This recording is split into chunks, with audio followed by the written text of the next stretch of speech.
मसीह में मेरे प्यारे भाइयों और बहनों, एक बार फिर से मैं आपका स्वागत करता हूं आपके अपने चैनल सत्य को जानो में। आइए हम एक नया विषय की ओर आगे बढ़ें।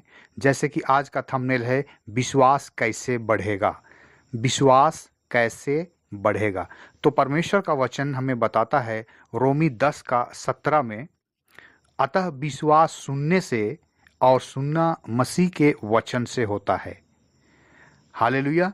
सो विश्वास सुनने से होता है और सुनना मसीह के वचन से होता है।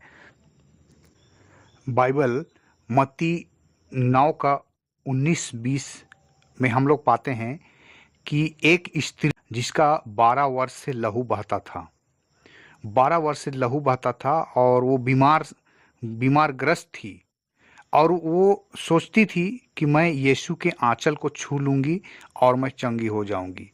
और उसने ऐसा किया भी, क्योंकि वो विश्वास करती थी कि ये व्यक्ति जो इतने आश्चर्य कर्म करता है, यह कोई साधारण व्यक्ति नहीं है। और वो मन में ये विश्वास करके उसके वस्त्र को छू लूँगी कह के वो उसको छूती है और विश्वास के द्वारा वो चंगी होती है। यीशु मसीह उससे कहता है, पुत्री ढाढ़स बांध, तेरे विश्वास ने तुझे चंगा कर दिया है। तो कहने का मतलब क्या है, वो स्त्री सुन चुकी थी यीशु मसीह के विषय में, पहले से बहुत कुछ सुन चुकी थी। और विश्वास सुनने से आता है और सुनना मसीह के वचन से होता है। तो दो तरीके से विश्वास बढ़ेगा। एक तो वचन को सुनने से विश्वास बढ़ेगा और दूसरा वचन को पढ़ने से विश्वास बढ़ेगा।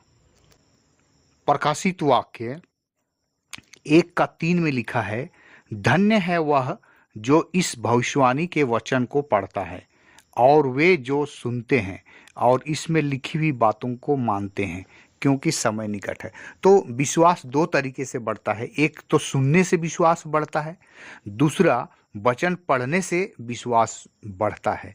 और इसीलिए मेरे प्रियो, नीति वचन 13:13 में लिखा हुआ है, जो वचन को तुच्छ जानता है उसका नाश हो जाता है। यीशु मसीह ने अपने चेलों को कहा, तुम जाकर सभी जातियों के लोगों को सुसमाचार सुनाओ। और मत्ती 24:14 में ऐसा लिखा है कि यह सुसमाचार सभी जातियों में प्रचार किया जाएगा।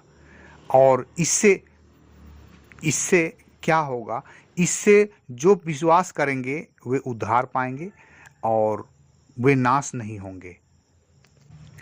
परमेश्वर का वचन याकूब की पत्री 1 अध्याय और उसका 22 में ऐसा लिखा है, वचन पर चलने वाले बनो, वचन पर चलने वाले बनो और केवल सुनने वाले ही नहीं जो अपने आप को धोखा देते हैं।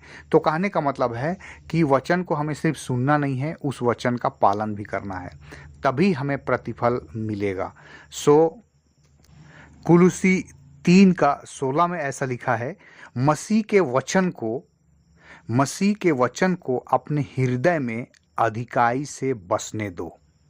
तो ये वचन, परमेश्वर के वचन जब हमारे हृदय में बस जाएगा, हमारे दिलो दिमाग में छा जाएगा, तब विश्वास करने वालों में ये चिन्ह पाए जाएंगे।